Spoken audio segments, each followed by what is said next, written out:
Les yeux, c'est la porte de la personne. C'est la porte du cœur. Ce qui rentre par les yeux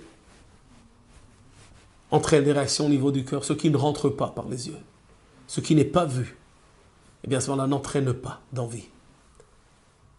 Tant qu'on n'a pas vu, on n'a aucune envie par rapport à cette chose. C'est par le fait qu'on laisse nos yeux se promener, par le fait qu'on ne fait pas attention à ce qu'on voit, par le fait qu'on est pénétré par nos yeux, volontairement ou involontairement, par toutes sortes d'images, par toutes sortes de publicités, que les envies se multiplient et qu'on n'arrête pas de courir après ce monde pour avoir encore une chose, encore une chose, encore une chose. Qu'on n'a plus de calme, qu'on n'a plus de joie, qu'on n'a plus de bonheur réel. Les yeux, c'est bien mettre le secret de la réussite de Yosef. On peut passer toutes les personnes, les périodes les plus dures de la vie, être jeté, être seul. Mais lorsqu'on tient la pureté de ses yeux, eh bien à ce moment-là, on est protégé, on est gardé. Pendant cette dernière période, tous les gdolim, les grands rabbins d'Israël, tous les tzadikim de la génération, parlent, avertissent, défendent d'utiliser les moyens techniques nouveaux qui se sont dévoilés dans ces dernières générations.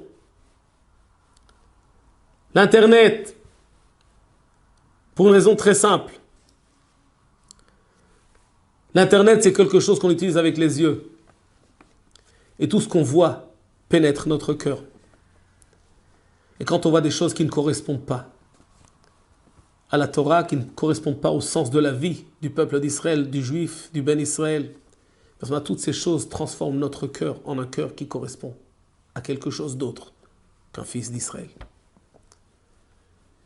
Et nous entraînent vers des notions différentes, vers des envies, vers des volontés qui ne correspondent pas aux lois de la Torah et à la volonté de Dieu par rapport à nous, qui nous écartent d'Hashem Yitbarach. Garder ses yeux, c'est en fait la force puissante de tous ces tzadikim de la famille de Rabbi Yaakov Abuchatzira. Rabbi Yaakov, Rabbi Israël Baba Sali, Rabbi Meir, fils de Baba Sali. Tous les tzadikim, les enfants de Rabbi Meir, Rabbi Elazar, Rabbi David. Eh bien, toute cette famille, c'est une famille qui dit que sa force, c'est ses yeux.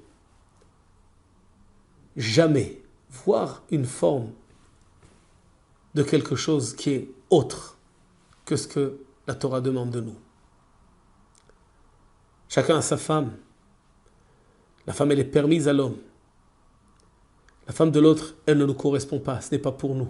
La voir, c'est entraîner chez nous des envies qui sont des fautes au niveau de la Torah. On ne peut plus pouvoir dire Marshava shelo chashva, une pensée qui n'a pas eu de pensée, ni d'arrière-pensée par rapport à la faute. Vivre avec une âme dans laquelle il n'y a même pas de pensée, de tendance vers la faute. Pour nous, c'est presque impossible. Dans le monde dans lequel on vit, dans les villes dans lesquelles on vit, on a besoin de se retrouver, se retirer, se retrouver dans des endroits qui sont plus gardés, dans lesquels ces choses n'existent pas pour y échapper. Et malgré tout, ça arrive jusqu'à nos mains, jusqu'à nos poches. Dans tous ces petits appareils dans lesquels on a la possibilité de voir tout ce qu'on n'a pas le droit de voir, eh bien à ce moment-là, on perd toute notre crainte de Dieu. Toute notre kedusha, notre pureté. Et on perd aussi notre lien avec Hachem. Puisque lorsque le cœur pense à envie de choses qui ne correspondent pas à la volonté d'Hachem, eh bien le contact avec Hachem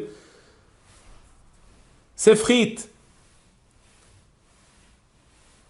Lorsque les Gdolim demandent à notre génération d'éviter de faire attention, ne parlons pas de la télévision, Internet, etc. Quand on a des obligations, il faut savoir être protégé.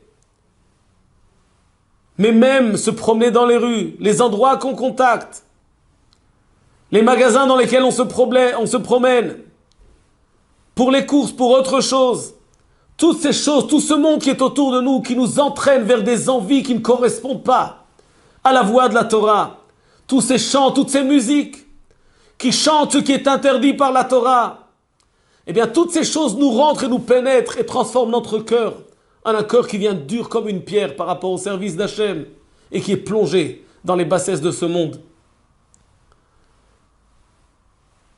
Yosef, c'est en fait l'enseignement. Par la force des yeux, par la force de garder sa vue, eh bien Yosef est arrivé à un niveau exceptionnel. Tzadik Yesod Olam.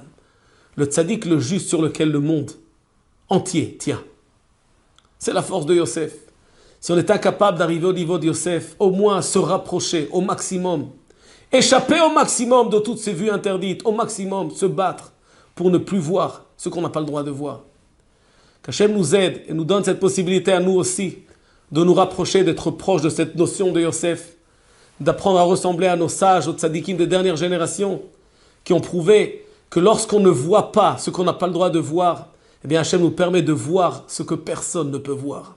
Voir dans le futur, voir dans le passé, voir ce qui se passe dans le cœur des gens, dans la tête des gens. Ça va pouvoir donner les conseils qui peuvent aider et sauver les gens qui ont besoin d'être sauvés. Ces yeux avec lesquels les tzadikim, quand ils nous voient, eh bien, ils nous donnent le conseil qui correspond de façon exacte. Cette force de bénédiction qui sort de leur bouche et qui s'accomplit, eh bien, tout cela dépend en fait de la pureté de leurs yeux. Lorsqu'on garde les yeux propres, on a un cœur propre.